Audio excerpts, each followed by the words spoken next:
Mariners win 5-0. They improved to 43-31 on the season. And guess what, folks? They sweep. They sweep the Texas Rangers. Oh, it feels good. Oh, it feels good. Go over the scoring plays. In the fourth inning, Luke Raley doubles home Mitch Haniger after Haniger had doubled. That makes it 1-0. At the fifth inning, Josh Rojas scores on a ding-dunning wild pitch from second base. Fun. 2-0 at the end of five. Sean Locklear hits his second MLB homer in the seventh to make it 3-0. Eighth inning, Mariners get two more. A Dominic Canzone single to left to score Ryan Bliss. And Luke Raley scores on a Cole Winn wild pitch to make it 5-0. I'm sure there's some negatives to talk about here. In fact, I know there are. There were some poor offensive games. JP Crawford's really going through it right now. Cal doesn't get a hit, does draw a walk. Dylan Moore looks lost. And if you want to focus on that stuff, you can. I've got a weird little thing on my hat. You can, but you're going to do it away from this channel because I'm jacked. I'm pumped. I am just thrilled that you not only get this sweep, you play pretty darn good baseball throughout it as well. Yeah, the ninth inning yesterday almost killed me. That's fine. I survived it. Friday wasn't perfect, especially offensively. The last 6 innings were pretty rough. And there were some moments here and there on Sunday. I don't know why I sounded like a robot there. I don't care. The overwhelming majority of this series was phenomenal. Phenomenal baseball. And I am just pleased as punch with the results. Walter Logan Gilbert, you absolute madman, you. Sensational. His line probably understates how dominant he was for his 8 innings. And I'll be honest with you, the only thing I'm disappointed with is I am a pitch count guy. I have seen the studies. I have talked to the people, whatever. You guys know my feelings on it. I would have let Gilbert finish this start off, especially knowing that he gets an extra day of rest this week because they don't play tomorrow. I would have let him finish it. I totally understand why he didn't, but I think it would have been really cool for him to get this complete game because, he was just phenomenal. He was never in trouble. And the few times that there was even a threat of trouble, his secondary stuff was so good that it didn't matter. Oh my goodness gracious. That splitter today in particular was nasty. And he spiked a couple of curveballs that kind of looked like forkballs to me, or splitters, excuse me, and they might have been. But either way, the downward tilt that he was getting on his offerings today was just so good. Doesn't matter what you call the pitch. Holy crap on a cracker. That was incredible effort. An incredible effort. And so nice to see. Guys, this was the first time the Mariners scored a run while Logan Gilbert was in a game since May. Late May 25th, I believe it was. It's either 25th or 26th, whatever it was. It was the 25th because they lost that game. I remember that now. That's incredible. He has not gotten any run support, like a literal no run support over his last few outings. And if anybody deserved a complete game shutout, it was him. I understand, but I would have let him keep going. I at least would have given him one batter. And a great job by Austin Voth. Man, I just looked up at the screen and saw how pumped up he was after that 8th inning strikeout, too. The performances you got from Castillo, Kirby, and Gilbert.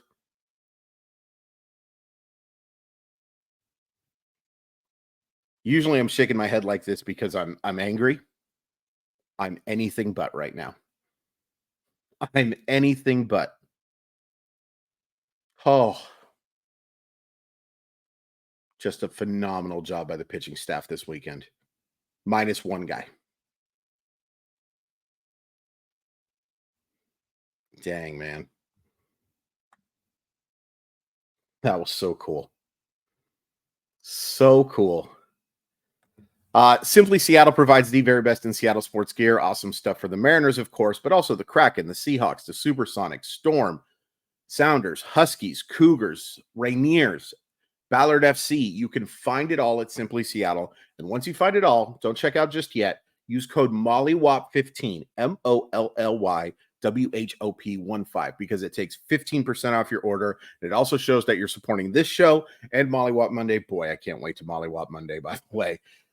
Thank you so much, Simply Seattle. www.simplyseattle.com. A link in the description. Some awesome individual efforts on top of the team win. Josh Rojas, I know he only gets to one hit.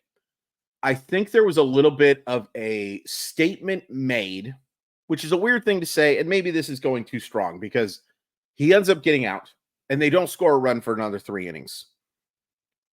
But there was something about that at bat in the first inning that went 14 pitches. And he fouled off some really tough ones from Dane Dunning, who had some good swing and miss stuff today. But it just kind of felt like after that at bat, and it could just be me, and it could be me being a prisoner of the moment or whatever, I did not feel like the Seattle Mariners were going to lose this game.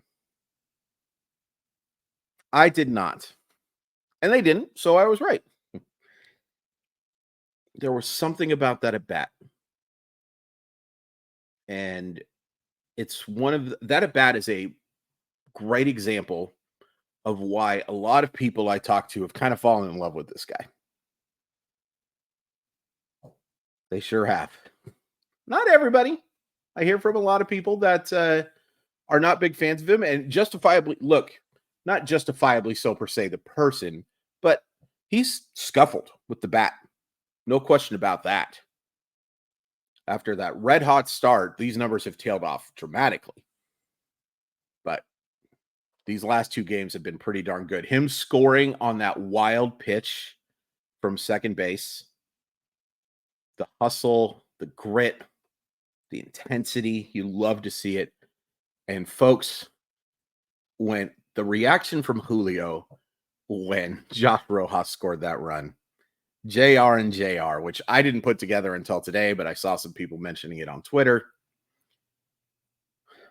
This is one of the reasons why I'm so infatuated with Julio Rodriguez, on top of him being a fantastic player. By the way, he reaches twice today and makes a really nice catch in center field as well. The smile on his face and the intensity when that run scored. And I did have somebody come in my mentions and suggest it came off as fake. I just don't think you like some people if that's the case. No, that was awesome. Everything about Julio Rodriguez, from what I have seen, from the people I've talked to, from the media members who talk to him, tell me that he is the genuine article. Heard a story when I was on the radio on Friday about how genuine he is and how good of a dude he is. He's phenomenal. And that was one of my favorite moments of the year. Seeing him score on that play and just the absolute intensity that he had getting that guy in, or seeing that guy get in. I loved it. Mitch Haniger laced a double. Luke Raley laced a double and also drew a walk and scored a run on a wild pitch.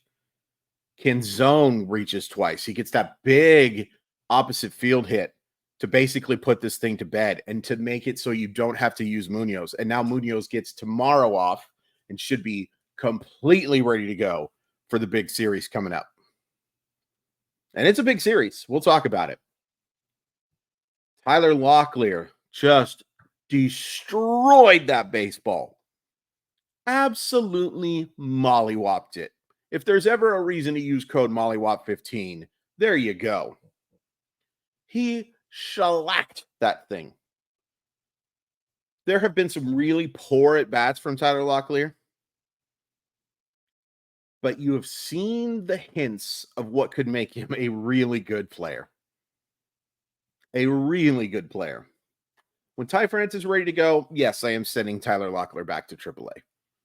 But if France scuffles like he did in the early portion of the season, you got to be cognizant of that you have Tyler Locklear available to you.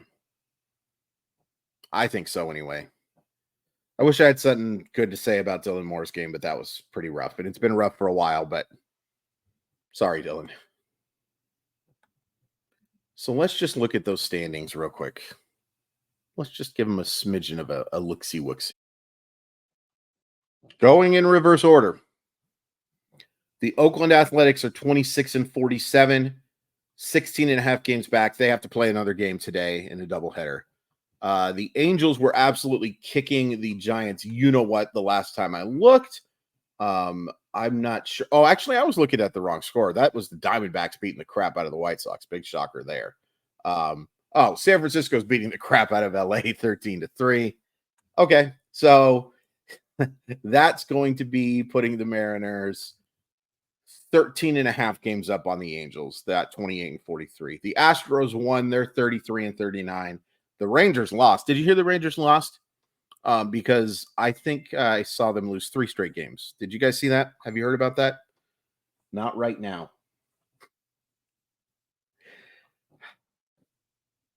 The Houston Astros are 9 games back. The Texas Rangers are 8.5 games back. There's no a team in between, folks.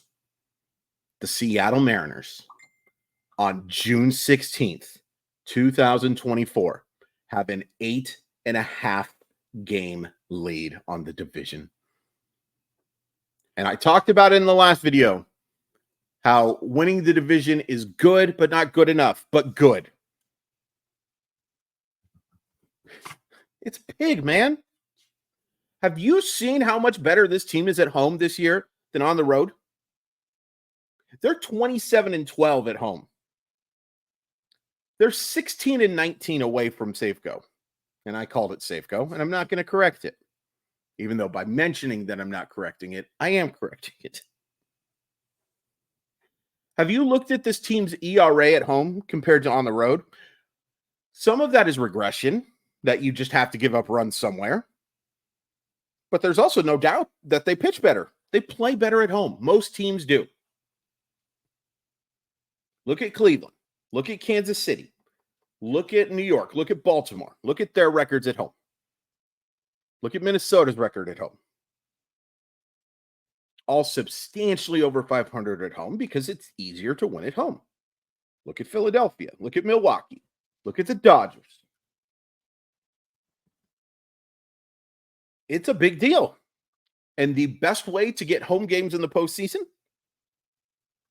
Division. So yes, are they winning this division in part, at least by this large of margin, because the other teams behind them stink? Sure. Sure. It doesn't mean that it's not a big thing. So, next up for your Seattle Mariners, it's a very interesting road trip just because of the difference in talent and the difference in location. You've got 9 games on the road coming up, starting Tuesday. You've got 3 against Cleveland. You get 3 in Miami. You get 3 in Tampa Bay. And Cleveland has been among the best teams in baseball, although they really struggled in this series against Toronto. Miami's terrible. Tampa Bay is a riddle inside of an enigma. Inside, I don't know why I can't say the word enigma, by the way. I don't know if they're good or not. I don't know. But the nice thing is here that even though Cleveland's really good, even though Tampa Bay has certainly got talented players, you get a series against Miami that you absolutely should win. And let's say you go 4-5 or 3-6. It's not good. It's not what we're hoping for. You're still going to have a commanding lead on the division, no matter what happens in this road trip, barring a disaster. And I will just delete this video if that disaster happens. This is awesome. I don't want to get too ahead of anything. And there's no doubt that the Seattle Mariners have to keep getting better. They have to start making more consistent contact. They have to get better options in the corner outfield. I would still be looking at a better third baseman. As much as I just waxed poetically about Josh Rojas, I'd much rather have him be my utility guy. Really good utility guy. Passable starting third baseman, but really good utility guy. Hopefully you get Jorge Polanco back, and he's a semblance of the player he was in the previous seasons. Hopefully you get Gregory Santos back, but you have to add an arm to this bullpen too. All of that is true. But the position you've put yourself in part because of other teams failing, but in part of also because succeeding, especially after that terrible start, is something that's worth celebrating. I'm going to celebrate it. If you don't want to celebrate it, that's fine. And this is not I thought Seth Curry can't shoot thing. Go look up that reference if you need the reference. This is something I've heard from a lot of people. And you're not wrong that winning the division isn't just good enough.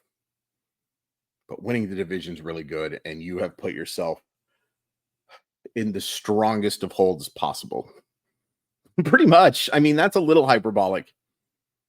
But a basically 9-game lead because you have the tiebreaker with Texas is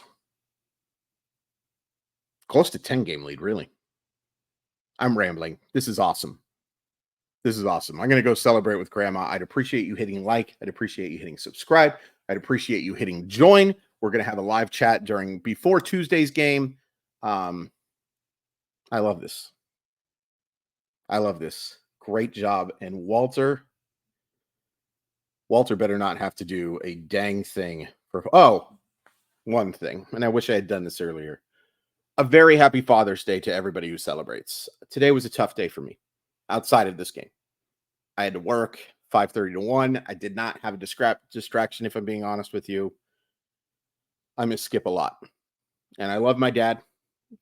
But Skip was a really important part of my life, and I miss him a lot. So for those of you who have lost father figures, my condolences to you. I know today's tough. Mother's Day was so bad for me too. But yeah, a very happy Father's Day. Go give your dad a hug. Go give your mom a hug. Just hug everyone. Happy Father's Day. Go Mariners.